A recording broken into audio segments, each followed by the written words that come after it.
Ça, c'est vraiment important. Il y a plusieurs modèles, parce que j'ai dit le feedback, c'est un outil.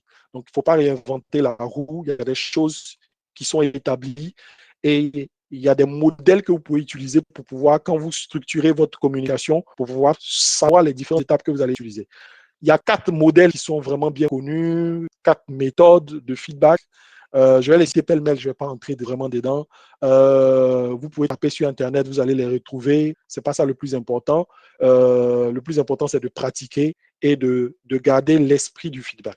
Donc, il y a le modèle FCR, c'est parler des faits. F pour fait, ensuite C pour conséquences, les conséquences des faits, et puis R pour recommandation. Donc, le modèle FCR, c'est fait, conséquences, recommandations. Je parle des faits, je parle des conséquences de ces faits, je dis les recommandations. OK? Il y a le modèle qu'on appelle le modèle FAIR.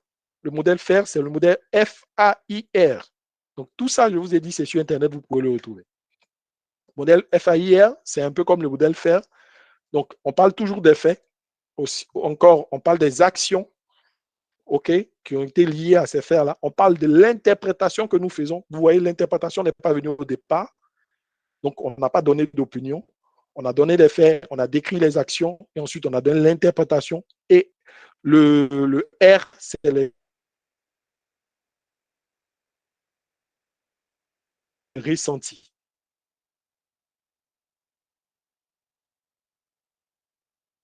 Voilà. Comment j'ai ressenti ça par rapport à ce que j'ai interprété. Donc, ça, c'est le modèle FAIR.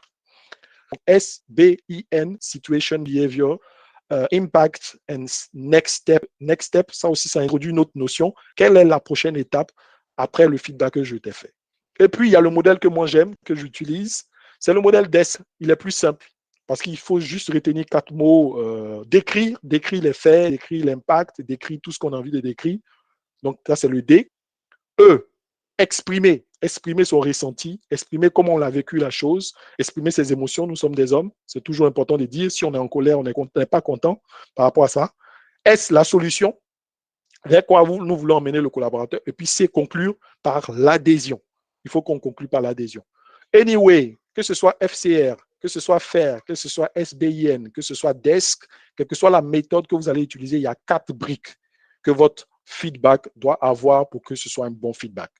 La première brique, vous l'avez deviné, c'est la brique des faits. Je le répète et je le redis encore parce que je veux que ce soit l'idée fondamentale au sortir de cet atelier. Donc, fait, toujours commencer par les faits. Ensuite, il faut parler de l'impact. Donc, deuxième brique, impact. Première brique, fait. Deuxième brique, impact. Parce que si vous ne ressortez pas l'impact sur la cohésion, sur les valeurs, sur vous-même, sur tout, sur lui-même, son intérêt, il ne comprendra pas. Les solutions, l'idée, ce n'est pas de balancer ça et puis ne pas apporter des solutions, mais l'idée aussi n'est pas de venir avec vous pour que vous imposez les solutions, c'est que vous construisez ensemble quelles est ce qu'on peut faire comme solution. Et puis, dernière brique, c'est l'adhésion. Donc, voici les 4 briques, quelle que soit la méthode que vous utilisez, qu'un feedback doit avoir. La brique fait, la brique impact, la brique solution, la brique adhésion. Et justement, j'aime le DESC parce qu'on a ces 4 briques-là dans le DESC. DESC, ça signifie décrire, exprimer, solution, conclure. Et dans la formation, le manager 2.0, je fais un zoom sur la méthode DESC. Et quelqu'un avait posé la question, justement, par rapport au type de feedback. Voilà. Comment utiliser la méthode DESC dans un recadrage? Comment utiliser la méthode DESC dans un feedback constructif? Comment utiliser la méthode DESC dans un feedback de félicitations? Dans la formation, ça se trouve tout cela.